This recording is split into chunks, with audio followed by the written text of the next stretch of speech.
यहाँ पर नाज़रीन आपके साथ ब्रेकिंग न्यूज शेयर करेंगे। रमीज राजा नए चेयरमैन पीसीबी होंगे। Asad Ali Khan PCB governing board के लिए नामजद हो गए हैं। रमीज राजा ने वज़ीर-ए-आज़म हाउस से फोन आने की तस्दीक कर दी है। मुझे बतौर चेयरमैन पीसीबी तैनाती के बारे में फोन किया गया है और रमीज राजा जो कि अब चेयरमैन पीसीबी होंगे, एहसान मानी की जानिब से एक्सटेंशन लेने से इनकार कर दिया गया था और वज़ीर-ए-आज़म को उन्होंने आगाह भी कर दिया था। मुलाकात हुई थी जिसके बाद अभी रमीज राजा नए चेयरमैन पीसीबी होंगे। Asad Ali Khan PCB governing board के लिए नामजद हो गए हैं और वज़ीर-ए-आज़म हाउस से रमीज राजा को टेलीफोन कॉल आ गई है, उन्होंने तस्दीक कर दी है, जिसके बाद अब चेयरमैन पीसीबी रमीज राजा को तैनात कर दिया गया है।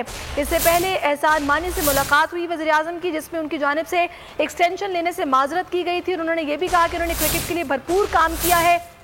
वज़ीर-ए-आज़म को उन्होंने ब्रीफ भी कर दिया है और चेयरमैन पीसीबी के ओहदे पर मजीद काम नहीं कर सकता, वज़ीर-ए-आज़म को आगाह कर दिया। इसी पर बात करते हैं मेरे नुमाइंदे एजाज वसीम बाकरी से।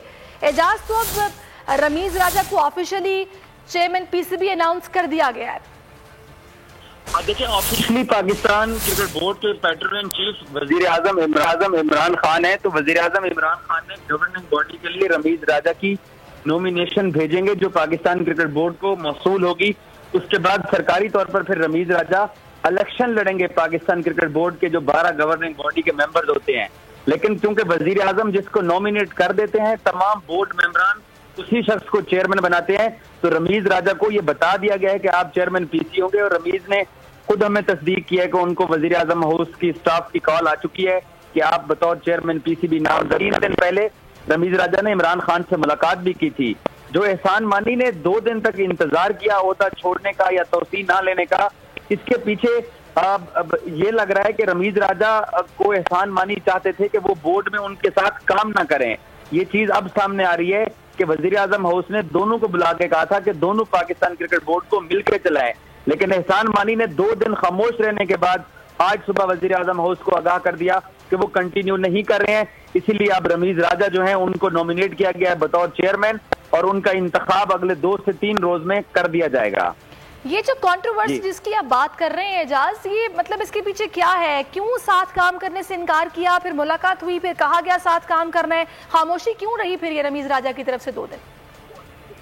देखिए, ये खामोशी एहसान मानी साहब की तरफ से थी। रमीज तो बिल्कुल क्योंकि फ्रेश थे, रमीज राजा को ये टास्क दिया गया था कि आप पाकिस्तान क्रिकेट बोर्ड को संभालें और इमरान खान को बोल न्यूज ने 4 दिन पहले भी ये स्टोरी दी थी कि इमरान खान को एहसान मानी के हवाले से बहुत सारी शिकायत मौसूल हो रही थी।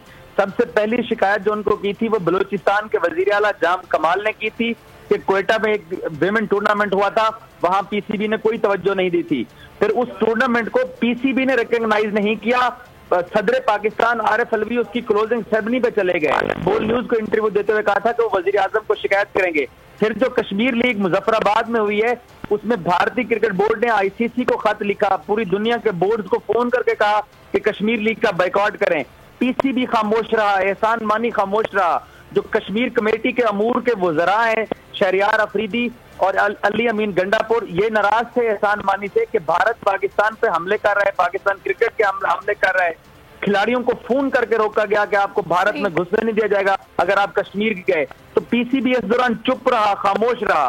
तो वो चीज भी इमरान खान को नागवार गुजरी और फिर मानी को बुला के कहा कि रमीज राजा को मैं लाना चाहता हूं। एक तो वो मॉडर्न क्रिकेटर है और मॉडर्न क्रिकेट में कमेंट्री करते हैं, दूसरा रमीज राजा ने 90s की क्रिकेट खेली हुई है। तो एहसान मानी चाहते थे कि वो अकेले ही आगे काम करें, इसीलिए उन्होंने 2 दिन इंतजार किया। तो अब वज़ीर-ए-आज़म हाउस को उन्होंने आगाह कर दिया कि वो कंटिन्यू नहीं करना चाह रहे हैं। ठीक है, अच्छा एजाज साहब ये बताएगा कि जैसा कि रमीज राजा का नाम अब आ गया है कि वो चेयरमैन पीसीबी होंगे, क्या तब्दीली टीम में आ सकती है, क्या चेंजेस मुतवक्के हैं? देखिए, सबसे पहले तो पाकिस्तानी क्रिकेट फैंस को इस बात का थोड़ा सा खदशा है कि रमीज के आने से शायद मोहम्मद हफीज को वर्ल्ड कप के स्क्वाड से ड्रॉप ना कर दिया जाए, क्योंकि रमीज और हफीज की आपस के अंदर एक तरह से गर्मी सर्दी सोशल मीडिया पे भी रही और ट्विटर के ऊपर भी रही कि रमीज ने उनके ऊपर तनकीद की थी। बहुत सारे क्रिकेट फैंस को इस बात का भी खदशा है कि रमीज राजा मैच फिक्सिंग की सजा काटने वाले खिलाड़ियों को वापस इंटरनेशनल क्रिकेट खिलाने के हक में नहीं है कि जिन्होंने मुल्क को दागदार किया है वो दोबारा ग्रीन शर्ट ना पहने। तो लोगों को ये जागीर खान को ना वो ड्रॉप कर दें, लेकिन वो जिस मनसब के ऊपर आ रहे हैं उस मनसब के ऊपर उन्होंने सबको माफ भी करना होता है और सबको साथ लेके भी चलना होता है। रमीज के आने का एडवांटेज ये है कि रमीज राजा पाकिस्तान के अंदर देखें, पीसीबी एक चीज आपको तस्लीम कर रहा हूं कि सिर्फ सुपर लीग के ऊपर इन्हिसार करता है प्लेयर्स की तलाश के लिए, सिर्फ सुपर लीग के लिए। तो रमीज के आने से कम वो जो डोमेस्टिक क्रिकेट की तबाही हुई है पाकिस्तान की, वो बेहतर हो सकती है, क्योंकि रमीज खुद यही डोमेस्टिक क्रिकेट खेल के आगे गए थे। आजकल पीसीबी के जब नाम सामने आया था रमीज राजा का, उसके बाद से ही कुछ बातें होना, कयासराइयां होना शुरू हो गई थी, एक तो मिसबाह के हवाले से और दूसरा आमिर की वापसी पर भी। देखिए, रमीज राजा का एक स्टांस है, वो जो मैच फिक्सर्स हैं वो नहीं चाहते कि वो पाकिस्तान क्रिकेट में वापस खेलें। अब क्योंकि वो जिस मनसब के ऊपर आ रहे हैं तो उनको सबको साथ लेके चलना पड़ेगा। और मिसबाह के ऊपर जो पिछले 1-1.5 साल से प्रेशर था, मिसबाह उससे अब बाहर निकल चुके हैं। मिसबाह ने अब साउथ अफ्रीका के खिलाफ होम टेस्ट सीरीज 2-0 से जीती हुई है, जिम्बाब्वे के खिलाफ 2-0 से टेस्ट सीरीज जीती है, वेस्ट इंडीज में पाकिस्तान T20 सीरीज जीत गया और कल रात टेस्ट जीतकर पाकिस्तान ने सीरीज बराबर कर दी है। तो मिसबाह उस गर्दाब से बाहर निकला है। क्या होगा, वो पाकिस्तान का जो डोमेस्टिक क्रिकेट का ढांचा खत्म हो गया है। हम जो प्लेयर सिलेक्ट करते हैं वो सिर्फ सुपर लीग की कारकर्दगी से सिलेक्ट किया जाता है। और लड़का अब बात ये है कि वो जो साहब ओहदे पर आ रहे हैं, इस पर उनको सारी पिछली नाराजगियां भुलाकर सबको साथ लेकर चलना पड़ेगा, और इसी मकसद के लिए वज़ीर आज़म ने उनका नाम दिया और उनको अपॉइंट किया। बहुत शुक्रिया आपका एजाज वसीम बाकरी।